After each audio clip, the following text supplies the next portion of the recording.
உங்க பேர் எல்லாமே எனக்கு தெரியாது, அதனால உங்க எல்லார் பேரையும் சொன்னேன்னு சொல்லி அவர்களேன்னு போட்டு நேரத்தை மிச்சம் பண்ணிட்டு சப்ஜெக்டுக்கு நேரம் வந்தது. எனக்கு வந்தா ரத்தம், உங்களுக்கு வந்தா தக்காளி சட்னின்ற மாதிரி இதுவரை மக்களுடைய துன்பங்கள் என்ன என்று தெரியாமல் காவல்துறை சொல்வதையெல்லாம் கொண்டு வந்து மக்களுக்கு செய்தியாக சொல்லிங்கல்ல, அதுக்கு கிடைச்ச பனிஷ்மெண்ட் தான் இந்த எஸ்ஐக்கு உங்களுக்கு கொடுத்த சம்பளம். ஏன் இப்படி சொல்றேன்னு கேட்காதீங்க. நான் காலங்காலமா டிஃபென்ஸ் வக்கீலா இருக்கேன்.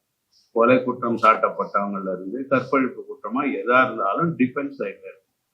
இப்ப டிஃபென்ஸ் சைட்ல ஏன் இருக்கும் அப்படின்னா, இந்த தமிழ்நாட்டில தான் இந்தியாவின் பிரதமராக இருந்த ராஜீவ் காந்தியை கொலை செஞ்சாங்க. அவருடைய கொலை வழக்குக்கு ஆஜராகிறதுக்கு 300 பேர் வக்காலத்து போட்டாங்க. அப்போ கொலை குற்றம் சாட்டப்பட்டவர்களுக்கு ஒரு நியாயம் இருக்கிறது அல்லது அவர்களிடம் ஒரு இன்னசென்ஸ் இருக்கிறது என்பதை எடுத்து சொல்ல வேண்டிய கடமை இருக்கு. ஆனால் வரலாற்று ரீதியாக நீங்க பார்த்து வந்தீங்கன்னா, உங்களுக்கு கொடுக்கப்பட்ட கடமை குற்ற நிகழ்வுகளை கேட்கணும்னா உங்க வீட்டுல போலீஸ் கொடுக்கிற செய்தி தான் மறுநாள் வரும். அதுக்கு அடுத்தடுத்து சென்ஸ் கொடுக்க வேண்டிய நீங்க சென்சேஷன் கொடுத்தே எங்களை வளர்த்துட்டீங்க. அதுக்கு இன்னொன்னு சொல்லிடுறேன். பத்திரிகை என்பது தமிழ்நாட்டில் தமிழ்ல வரும் பொழுது லண்டன்ல போய் பாரத்லா படித்த சீபா ஆதித்தனார் தமிழ்நாட்டுல ஒரு ரிக்ஷாக்காரனும் பத்திரிகை படிக்கணும் அப்படின்னு தமிழ்ல பத்திரிகை தொடங்கினார்னு சொல்லுவாங்க.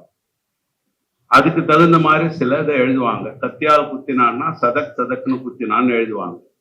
அப்படி ரிக்ஷாக்காரனுக்கும் அறிவு சொல்லணும்னு ஒரு பாரத்லா படித்த தமிழருடைய அறிவு கடைசியில ரிக்ஷாக்காரர்கள் தான் பத்திரிகை படிக்கிறாங்கன்ற மாதிரி சென்சேஷனலிசத்துல நிறுத்திட்டது பத்திரிகை என்பதுதான் எனது பார்வை.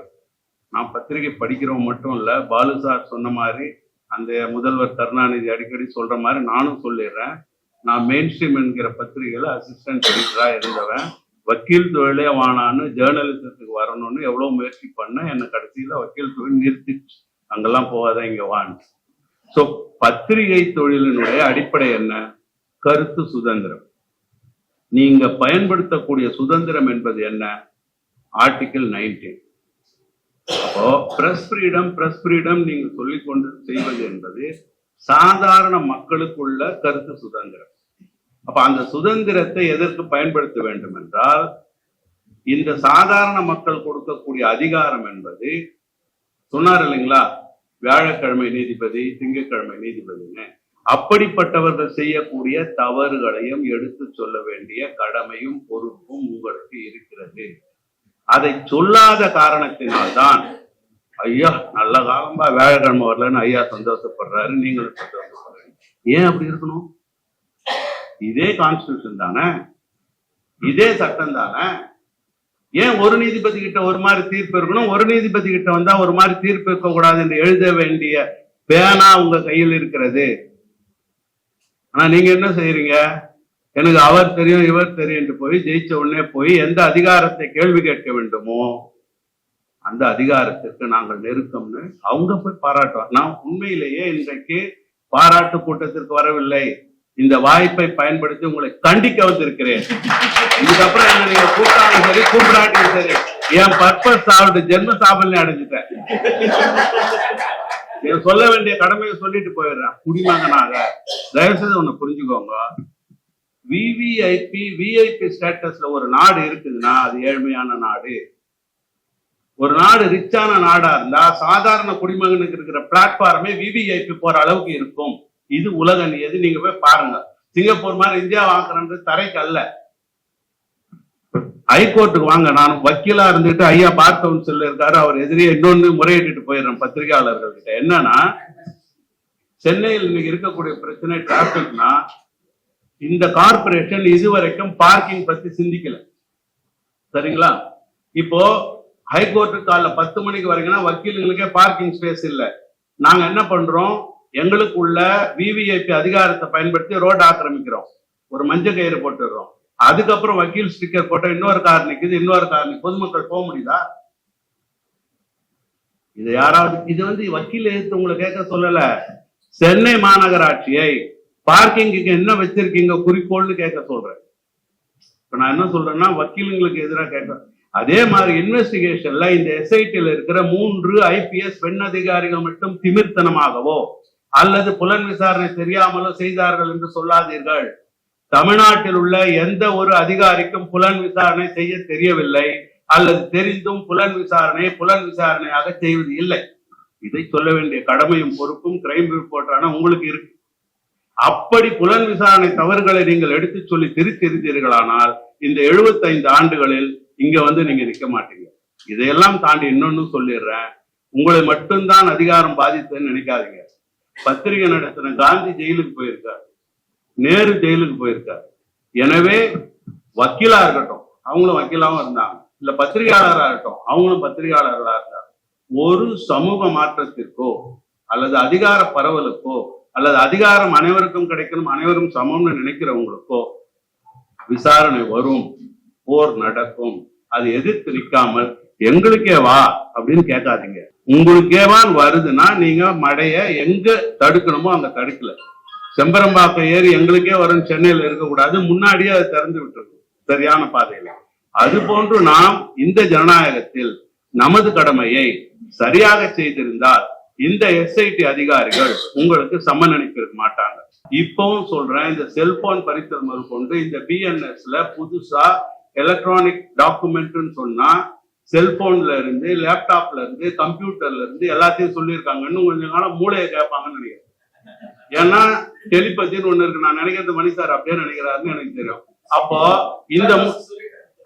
இந்த மூளையும் கேட்பாங்களா, டவுன்லோட் பண்ணிட்டு கொடுத்துட்டு போயிடு இல்ல டிராப் பண்ணிட்டு போயிடு.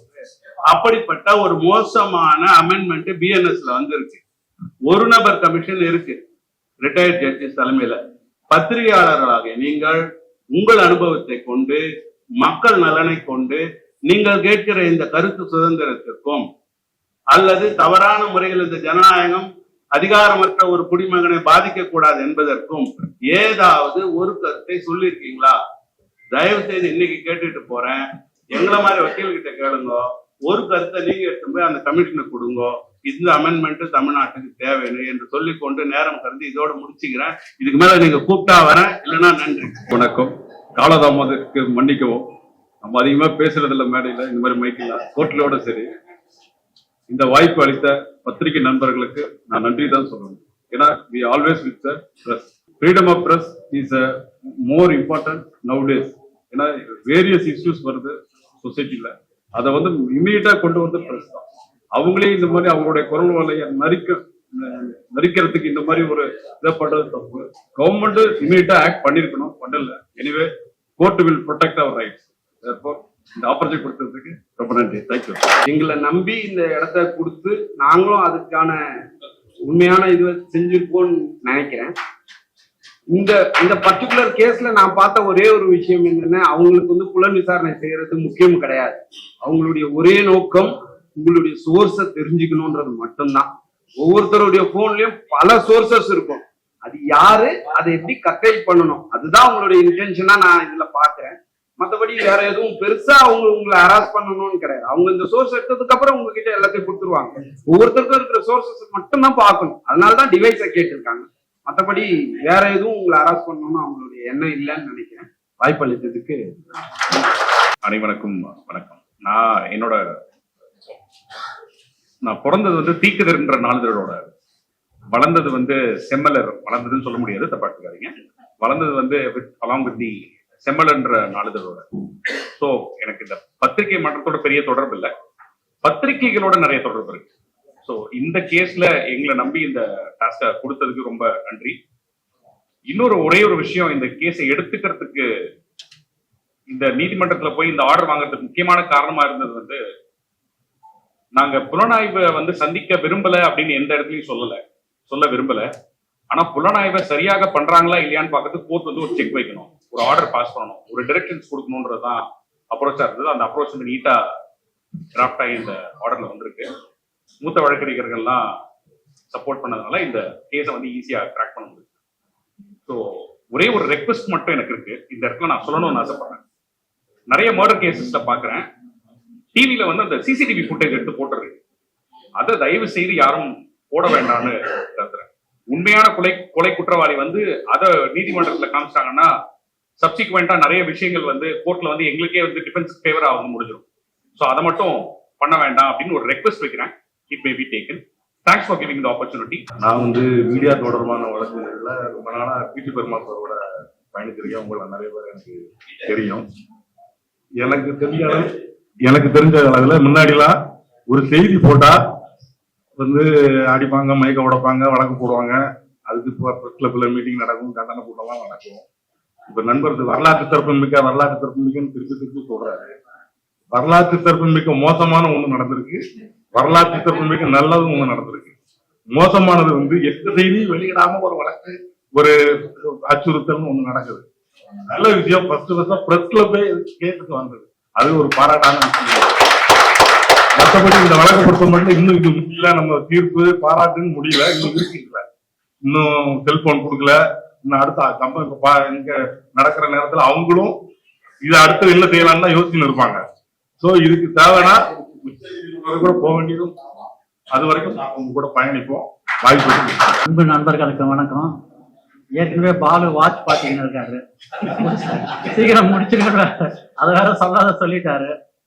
இந்த வழக்குல வந்து உங்களோட சாதனை வந்து நீங்க நிகழ்த்தியிருக்க சாதனை உங்களுக்கு தெரியுமா இல்ல முழுசுமா நீங்க உணரலையான்னு தெரியல. ஏன்னா இந்த வழக்கின் மூலமாக நீங்கள் உங்களை மட்டும் காப்பாற்றிக் கொள்ளவில்லை, பத்திரிகை சுதந்திரத்தை மட்டும் காப்பாற்றிக் கொள்ளவில்லை, வழக்கறிஞர்களையும் சேர்த்து காப்பாற்றி இருக்கிறீங்க. ஏன்னா அடுத்த இலக்கு நாங்க தான். ஆமா, அடுத்த இலக்கு நாங்க தான். ஒரு அக்யூஸ்ட் வந்து அஃபென்ஸ் பண்ற வரைக்கும் அவன் எங்க கிட்ட ஏதாவது சொன்னான்னா we will be an accused accomplice. ஆனா அக்யூஸ்ட் அஃபென்ஸ் பண்ணிட்டு அதுக்கப்புறம் எங்ககிட்ட கன்சல்டேஷன் வந்துட்டா நாங்க ப்ரிவிலேஜ் கம்யூனிகேஷன்ல எங்களுக்கு வந்துடும். அட்வொகேட்டுக்கும் கிளையண்ட்டுக்கு இருக்கிறது இது வந்து அவங்க கேட்க முடியாது. பட் இந்த சட்டத்தின் மூலமாக என்னன்னா அவங்க என்ன சொல்லுவாங்கன்னா, அந்த இவர் அக்யூஸ்ட் வந்து உங்ககிட்ட தொடர்பு இருந்திருக்காரு, அதனால உங்க போனை நீங்க கொடுங்கன்னு சம்மன் பண்ணியிருந்தாங்கன்னா நாங்க வந்து இல்லைன்னு சொல்லியிருக்க முடியாது. கேஸ் போடுவோம், அது வேற விஷயம். கோர்ட்ல என்ன சொல்லுவாங்க, கேட்டாங்க இல்லைன்னு. நான் என்னோட போன்ல 1000 வச்சுட்டு இருப்பேன், எனக்கு அந்தரங்கமான செய்திகள்லாம் அதுல இருக்கும். அதை வந்து கேட்கறதுக்கு ஒரு வழக்க காரணமாக காட்டி நான் யாரோட பேசுறேன், யாரோட போறேன், எங்க தூங்குறேன் என்றதை கேட்கறது ஒரு உரிமை போலீஸுக்கு கிடையாது. அதனால வழக்கறிஞர்களுடைய சுதந்திரத்தையும் வந்து இந்த வழக்கு வந்து காப்பாத்திருக்கு. ஏன்னா அவர் நீதிபதியோட தீர்ப்புல கிளீனா சொல்லியிருக்காரு, privileged communication it is between the press source and the press people, it cannot be revealed ன்னு சொல்லியிருக்காரு. அதேதான் எங்களுக்கும். அதனால இந்த வழக்கு வந்து ரொம்ப முக்கியத்துவம் வாய்ந்தது. இது தமிழக பத்திரிகையாளர்களுக்கு மாத்திரம் இது கிடையாது, இது ரிலீஃப் வந்து த்ரூ அவுட் இந்தியாவில் இருக்க பிரஸ் பீப்புளுக்கு. இப்ப வந்து இந்த ஜட்மெண்ட்டை காட்டி அவங்க வந்து கேட்டாங்கன்னா என் சோர்ஸை வந்து இது ப்ரிவிலேஜ் கம்யூனிகேஷன், என்னோட சீக்ரெட் சோர்ஸ், இது நான் சொல்ல வேண்டிய அவசியம் இல்லைன்னு சொல்லி இந்த ஜட்மெண்ட்டை கொடுத்துலாம். இந்த ஜட்மெண்ட் வந்து ரிவர்ஸ் ஆகுது. ஜட்மெண்ட் ரிவர்ஸ் ஆச்சுன்னு சொன்னா அதுக்கப்புறம் வந்து இந்தியாவில வந்து பத்திரிகை சுதந்திரம், கருத்து சுதந்திரம் எல்லாமே வந்து குழி தோண்டி புதைக்கப்பட்டுவிடும். அதனால இந்த ஒரு அருமையான ஜட்மெண்ட் வாங்கின நண்பர்களுக்கு என்னுடைய பாராட்டுகளை தெரிவித்திருக்கிறேன். இந்த வழக்கின் மூலமாக பத்திரிகை சுதந்திரத்தை நீங்கள் காப்பாற்றி இருக்கிறீர்கள், பத்திரிகையாளர்களின் ஒற்றுமையை நீங்கள் காப்பாற்றி இருக்கிறீர்கள். தமிழக பத்திரிகையாளர்கள் அவர்கள் பிரச்சனை என்று வரும்பொழுது ஒருமித்த குரலிலே போராடுகள் என்று உலகத்திற்கு உணர்த்திருக்கிறீர்கள்.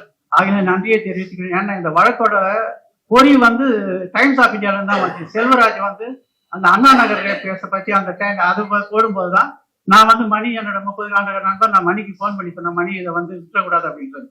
அப்புறம் வந்து செல்வராஜ் என்கிட்ட பேச சொன்ன செல்வராஜ். அதுக்கப்புறம் தான் வந்து SM சுப்பிரமணியன் கோர்ட்ல போய் டிவிஷன் பெஞ்சில் அங்க போய் மென்ஷன் பண்ணேன், இது மாதிரி வந்து இந்த கேர்ளோட பேரண்ட்ஸை வந்துட்டு அவங்க வந்து விக்டிமோட பேரண்ட்ஸ் அடிக்கிறாங்கன்னு சொல்லி அவருக்கு லெட்டர் கொடுத்து அவர் சிவமோட்டாவா வந்து அந்த கேஸை எடுக்க சொல்லி போஸ்ட் பண்ணி அதுக்கப்புறம் தான் அதுல இருந்து ஆரம்பிச்சிரு. அதுல இருந்து அப்போ அந்த வழக்குலயும் செல்வராஜ் நான் போய் சொன்னேன், இது மாதிரி ரிப்போர்ட்டர்ஸ் எல்லாம் ஹராஸ் பண்றாங்க, அந்த இன்ஸ்பெக்டரை வந்து எதுவும் பண்ணணும்னு அவர் திட்டி விட்டாரு.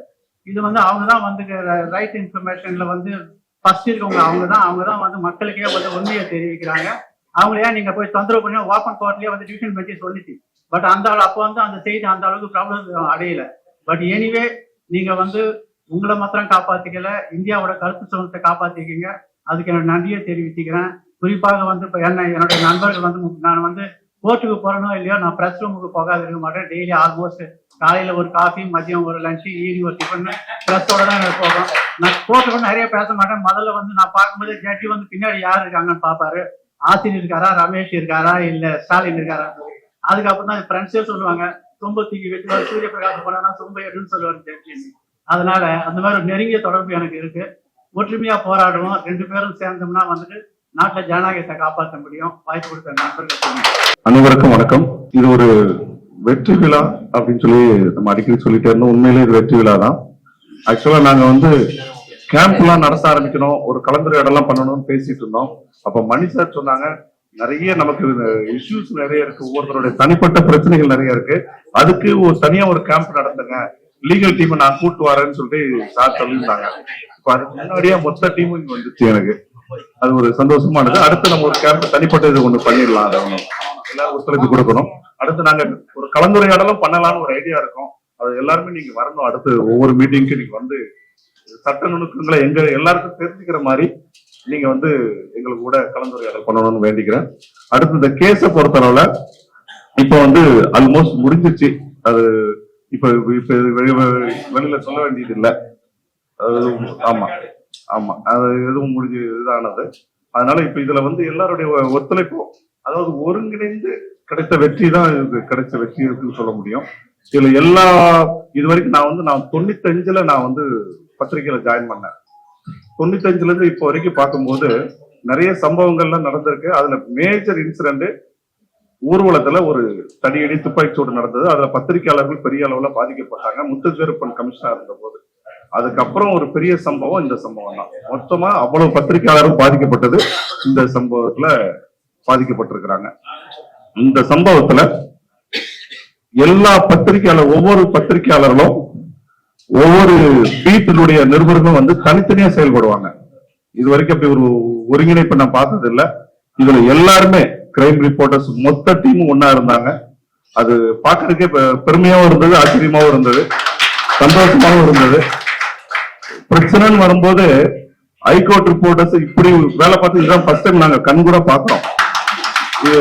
எல்லாருமே முத நாள் மணிசாட்ட சொன்ன உடனே நான் வந்துடுறேன், அவருடைய சாரை கூட்டிட்டு வந்துடுறேன் அப்படின்னு சொல்லிட்டு அவர் சில வேலைகள் வந்து ரகசிய வேலைகள் பார்த்தாரு.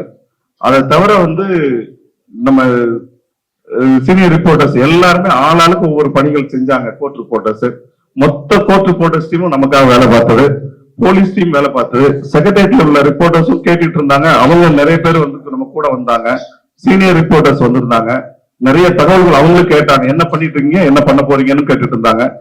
அதாவது ஒருங்கிணைந்து இன்னைக்கு ஒரு பத்திரிகை உலகம் மொத்தமா இன்னைக்கு வந்து இந்த கேஸ அணுகுவதுடைய விளைவுதான் இவ்வளவு பெரிய வெற்றி. அந்த வெற்றிக்கு காரணகர்த்தாக்கள் தான் இன்னைக்கு மேடையில் இருக்கிறாங்க. அதனால இவங்க தொடங்கி வச்ச அந்த ஒரு வெற்றி வந்து இன்னொரு 2-3 நாள்ல எல்லாமே முடிஞ்சிடும் நினைக்கிறேன். கடவுள் கிருபையில இதெல்லாம் நல்லது நடந்துரும் நினைக்கிறோம்.